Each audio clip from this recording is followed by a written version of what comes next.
नमस्कार मित्रांनो, आज सकाळी वारकरी गेले. सकाळी 5 वाजता उठावं लागलं.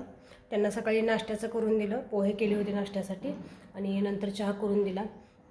अशामध्ये माझे 6 वाजले सकाळी आणि मग ते गेल्यानंतर थोडंसं झोपले, कारण संध्याकाळी पण झोपायला उशीर झाला होता.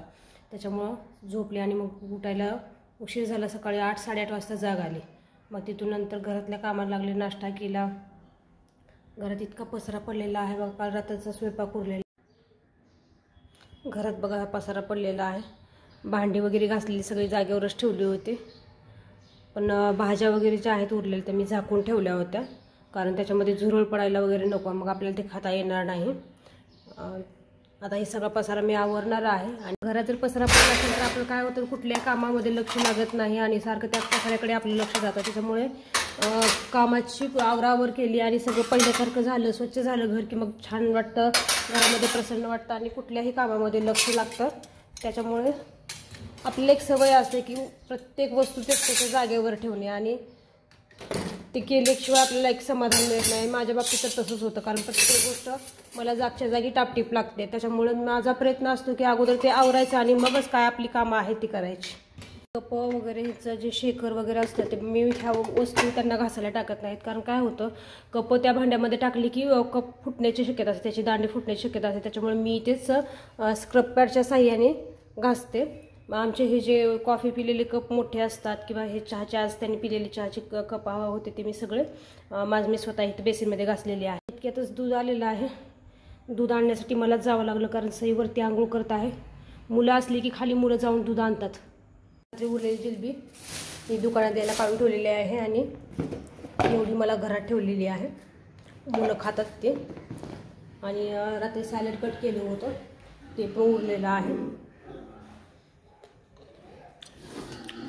ते आता सगळं बाजूला करणार आहे. गाजर आणि ककडी बाजूला केलेली आहे आणि धुवून घेतलेली आहे, कारण त्याला काय झालं होतं तर कलिंगडाचं पाणी लागलं होतं आणि त्याच्यामुळे ते थोडंसं हातात घेताना चिकट लागत होतं. खराब झालेलं नाही, कारण हिवाळ्याचे दिवस आहे त्याच्यामुळे अन्नपदार्थ खराब होत नाहीत. हे बघा आमचा बोकोबा कसा बसला आहे कलिंगड खात. सकाळी फ्रेश होऊन आलेला आहे. आंघोळ केलेली आहे. अगोदर झाडून काढून घेते, म्हणजे बाकीची कामं करायला सोपं पडतात. घरात जर कचरा असेल तर घरात फिरायलाही नको वाटतं. त्याच्यामुळं झाडून काढून घेते आणि ज्यावेळेस घर झाडलेलं असतं, स्वच्छ असतं, त्यावेळेस प्रसन्न वाटतं आणि बाकीची जी कामं आहेत ते लवकर होतात. मला हे डायनिंग टेबलच्या इथलं झाडताना खूप त्रासिक होतं, कारण काय होतं, इकडचा कचरा इकडे ढकलला की इकडे जातो, असं म्हणजे पूर्ण स्वच्छ होतच नाही. खूप वेळ लागतो इथलं झाडून काढायला, स्वच्छ करायला. प्रत्येकाच्या घरात असं असतं की त्यांच्या घरातली एक बाजू किंवा एक जागा अशी असते की तिथलं झाडून काढायला नको वाटतं. खूप त्रासिक होतं तिथलं झाडून काढताना. जिथं कमी जागा असते तिथे पटकन झाडून काढून होतं. इथे बघा किती वेळ लागतोय मला.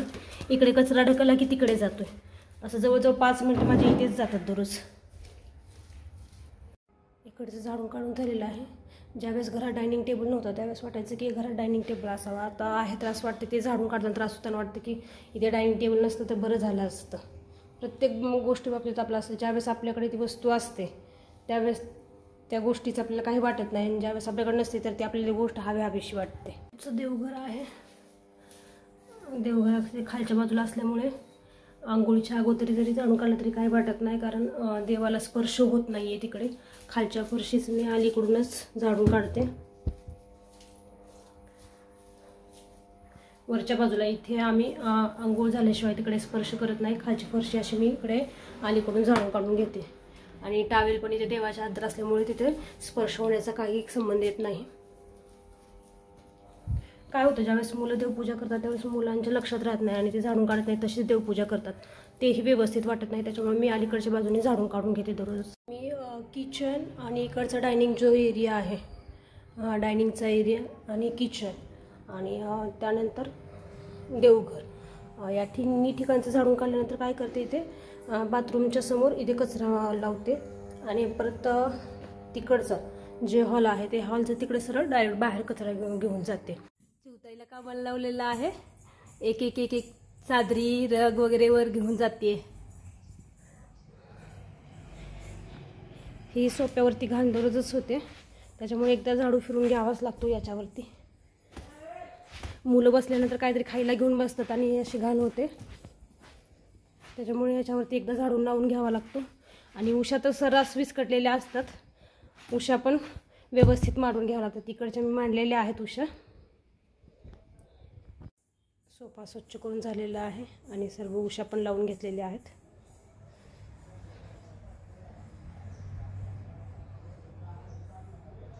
आता हे खालचं झाडून काढून घेते गालिशावरचं.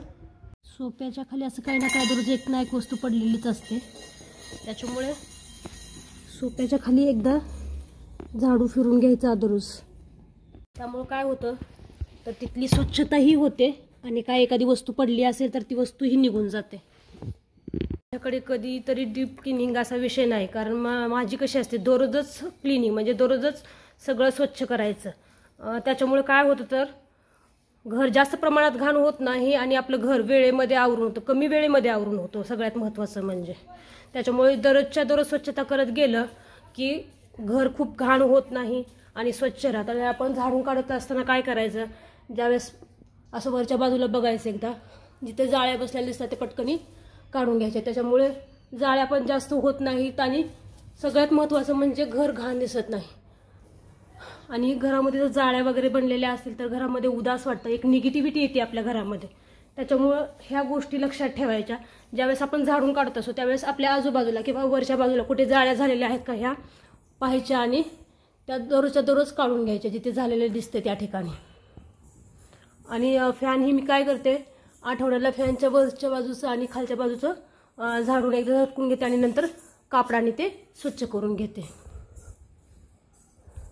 इथे गॅलरीमध्ये 2 लवबर्ड आहेत आणि काय होतं ते दररोज धान्य खात असताना सांडतात, म्हणजे ते आतमध्ये जाऊन आपले पंख घालतात आणि ते पसरवतात आणि सगळं पूर्ण खाली ते बाजारी सांडते. तरी मी स्वच्छ केलेलं आहे, रात्री झाडून काढलं होतं त्याच्यामुळे काही दिसत नाही आहे घाण. आणि त्यांचे छोटे छोटे पीस वगैरे पडतात, तर हे दररोज स्वच्छ करावं लागतं. त्यांचं हे जे खालची जाळी आहे ती जाळी काढावी लागते, त्यांचं हे काढून बाजूला स्वच्छ करावं लागतं. आपल्या घरामध्ये आपण वापरलेले टूथब्रश असतात, ते ब्रशने काय करायचं, हे खालची जी घाण असते पडलेली ती ब्रशच्या साहाय्याने स्वच्छ करून घ्यायची. आणि त्यांचं हे जे पाण्याचं भांडं असतं ते पाण्याचं भांडं काय होतं तर ते आतमध्ये त्यांच्याकडून शिशी होते, मग ते घाण होतं आतमध्ये. त्यामुळे काय करायचं तर हे ब्रशनं स्वच्छ करून नंतर नवीन पाणी ह्याच्यामध्ये भरून ठेवायचं. अशा पद्धतीने ब्रशच्या साहाय्याने स्वच्छ करून घ्यायचं आणि मग ह्याच्यामध्ये नवीन पाणी त्यांना भरून ठेवायचं. गॅलरीतल्या झाडांना पाणी घालायला आलेलं आहे, जरा सुकल्यासारखी दिसत आहेत. वरच्या बाजूने माती सुकलेली दिसते, परंतु थोडंसं आतमध्ये ओलावा असतो आणि सारखं सारखं आपण त्यांना पाणी घालत राहिलं तर काय होतं त्याच्या मुळ्या जळतात आणि पूर्ण झाड जळून जातं. अति प्रमाणातही पाणी झाडांना चांगलं नाही आणि कमीही नाही, कारण कसं असतं कुठलीही गोष्ट स्टेबल ठेवावी लागते. हे बघा इकडची स्वच्छ केलेली जागा आणि इकडे असं बघितलं की आपल्याला कसं दिसतं, इकडच्या बाजूला प्रसन्न वाटतं. म्हणजे ज्या ठिकाणी स्वच्छता असते त्या ठिकाणी खरंच खूप छान वाटतं. आणि आपण म्हणतो ना जिथे हात फिरतो तिथे लक्ष्मी वसते, आणि ते खरंच आहे. जिथे स्वच्छता ना तिथे खूप प्रसन्न वाटतं आणि एक आपल्याला पॉझिटिव्ह एनर्जी येते त्या ठिकाणी. त्याच्यामुळे घरात म्हणा गॅलरीत म्हणा स्वच्छता पाहिजेच. गॅलरीतली दररोज घाण होते म्हणून गॅलरी तशीच घाण नाही ठेवायची. खूप प्रसन्न वाटतं इथे आले की बघितलं की. जर समजा आपलं मन उदास झालं असेल किंवा कुठली गोष्ट आपल्याला खटकली असेल आणि आपल्याला वाईट वाटत असेल आणि थोडासा वेळ जर मी इकडे आले तर मला खूप छान वाटतं. त्याच्यामुळे माझा सतत प्रयत्न असतो की आपल्या घरातला प्रत्येक कोणा हा स्वच्छ राहिला पाहिजे आणि आपलं घर स्वच्छ दिसलं पाहिजे आणि ते पाहून आपल्या मनाला प्रसन्न वाटलं पाहिजे. आणि आपल्याला ज्या गोष्टीमध्ये समाधान वाटतं ती गोष्ट करायला खूप आनंद होतो. आणि मला माझं घर स्वच्छ ठेवायला, त्यानंतर घरातली सगळी कामं करायला मला स्वतःहून आवडतं. त्याच्यामुळे माझं हे सगळ्यात महत्त्वाचं असतं की स्वतःहून जेवढी कामं करता येतील तेवढी कामं आपण करायची आणि जी कामं होत नाहीत त्या कामासाठीच आपण पर्याय शोधायचा. नाहीतर सर्रास बाकीची सगळी कामं मी स्वतःहून करण्याचा प्रयत्न करत असते. आणि अशा पद्धतीने माझी गॅलरी पूर्ण घर स्वच्छ करून झालेलं आहे. बघा झाल्यानंतर घरामध्ये किती प्रसन्न वाटतं. किचन ओटा आवरून घेतला आणि सईला शाळेत जायचं होतं त्याच्यामुळे एक चपाती तिला करून दिलेली आहे. बाकीच्या चपात्या मी नंतर करणार आहे. आणि जी धुवून घ्यायची होती भांडी, फक्त पाण्याने धुवून घ्यायची होती, ती इथे बेसिनला धुवून घेतलेली आहेत. आज सकाळपासून खूप कामं असल्यामुळं लक्षातही राहिलं नाही कॉफी घ्यायचा. आणि परत डोकं दुखायला लागल्यानंतर लक्षात आले की आज आपण कॉफीच घेतलेली नाही. आपण ज्यावेळेस एखाद्या कामात लागतो त्यावेळेस आपल्याला लक्षातही राहत नाही की बाबा आपल्या स्वतःकडे सुद्धा लक्ष द्यायला आपल्याला वेळ मिळत नाही. आणि ही तारेवरची कसरत प्रत्येक स्त्रीची होत असते. घरात इतकं काम असतं की कामाच्या ह्याच्यामध्ये आपण आपल्या स्वतःच्या आरोग्याकडे किंवा स्वतःला काय खायचं प्यायचं आहे ह्याच्याकडे लक्ष देत नाही. ती काम उरकलं कीच मग आपण आपल्या गोष्टी करायला सुरुवात करतो. तोपर्यंत इतरांच्या कामामध्ये आपलं पूर्ण लक्ष लागलेलं असतं. तर काय होतं, हे आपण म्हणतो आपण आपल्याकडे लक्ष द्यायला पाहिजे, पण होत नाही आपल्याकडून. आपण म्हणतो नाही मी आता ठरवणार आहे, मी हे करणार आहे, ते करणार आहे, स्वतःसाठी वेळ देणार आहे. परंतु कितीही करा आपलं काय असतो ओढा आपल्या घरातल्या कामाकडे आणि आपल्या घरातल्या आपल्या सदस्याकडे, आणि मग ते झाल्यानंतर मग आपण आपल्याकडे लक्ष देतो. हे प्रत्येक स्त्रीच्या बाबतीत होतं. ते त्याच्यापासून मी तरी बाजूला कशी निघणार. आणि असं करत असताना थोडा तरी वेळ म्हणजे आपला जो छंद आहे तो छंद जोपासायला शिका. आपल्या छंदाकडे लक्ष द्या. कारण का असतं त्यातून जो मिळणारा आनंद असतो तो खूप वेगळा असतो. तो आपण कुठेही मार्केटमध्ये जाऊन विकत घेऊ शकत नाही, किंवा आपण एखाद्याला पैसे दिले एवढे लाखभर घे आणि मला आनंद विकत दे, तर तो मिळत नसतो. तो आनंद आपण स्वतः निर्माण करायचा असतो आणि तो आपल्या छंदातून निर्माण होतो. प्रत्येक स्त्रीने आपल्याला कुठली गोष्ट करायला आवडते, आपला छंद काय आहे त्याच्यासाठी किमान अर्धा तास तरी वेळ द्या. असं करत आपण काय करतो, आपल्यासाठी थोडा वेळ काढू आणि असा वेळ काढत आपण आपला छंद जोपासू. आणि त्याच्यापासून आपलं काय होईल तर आपल्याला जे सुख आहे, आत्मिक सुख जे म्हणतो, जो आनंद आहे जीवन जगण्याचा, तो आपल्याला आनंद मिळून जाईल.